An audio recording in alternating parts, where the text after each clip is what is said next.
Genesis chapter 3.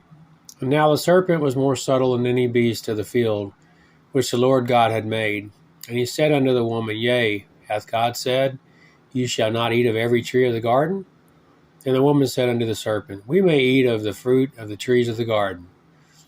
But of the fruit of the tree which is in the midst of the garden, God hath said, Ye shall not eat of it, neither shall ye touch it, lest you die.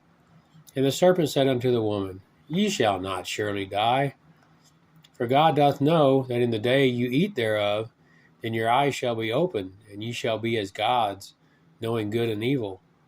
And when the woman saw that the tree was good for food, and it was pleasant to the eyes, and a tree to be desired to make one wise, she took of the fruit thereof, and did eat, and gave also unto her husband with her, and he did eat. And the eyes of them both were open, and they knew that they were naked, and they sewed fig leaves together, and made themselves aprons. And they heard the voice of the Lord God walking in the garden in the cool of the day. And Adam and his wife hid themselves from the presence of the Lord God amongst the trees of the garden. Then the Lord God called unto Adam, and said unto him, Where art thou?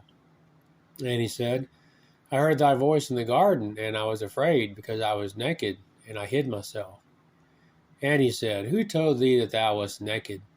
Hast thou eaten of the tree, or have I commanded thee that thou shouldn't not eat? And the man said, The woman whom thou gavest to be with me, she gave me of the tree, and I did eat. And the Lord God said unto the woman, What is this that thou hast done? And the woman said, The serpent beguiled me, and I did eat.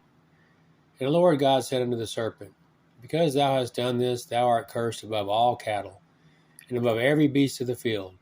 Upon thy belly shalt thou go, and dust shalt thou eat all the days of thy life. And I will put enmity between thee and the woman, and between thy seed and her seed. It shall bruise thy head, thou shalt bruise his heel.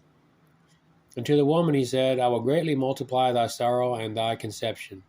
In sorrow thou shalt bring forth children, and thy desire shall be to thy husband, and he shall rule over thee. And unto Adam he said, Because thou hast hearkened unto the voice of thy wife, and hast eaten of the tree of which I commanded thee, saying, Thou shalt not eat of it, cursed to the ground for thy sake. In sorrow shalt thou eat of it all the days of thy life. Thorns also and thistles shall it bring forth to thee.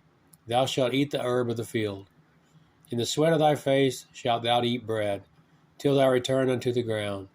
For out of it wast thou taken, for dust thou art, and unto dust thou shalt thou return. And Adam called his wife's name Eve, because she was the mother of all living. Unto Adam also and to his wife did the Lord God make coats of skins, and clothe them. And the Lord God said, Behold, a man is become as one of us, to know good and evil. And now, lest he put forth his hand, and take also of the tree of life, and eat, and live forever. Therefore the Lord God sent him forth from the Garden of Eden, to till the ground from whence he was taken. So he drove out the man, and he placed at the east of the Garden of Eden cherubims, and a flaming sword which turned every way, to keep the way of the tree of life.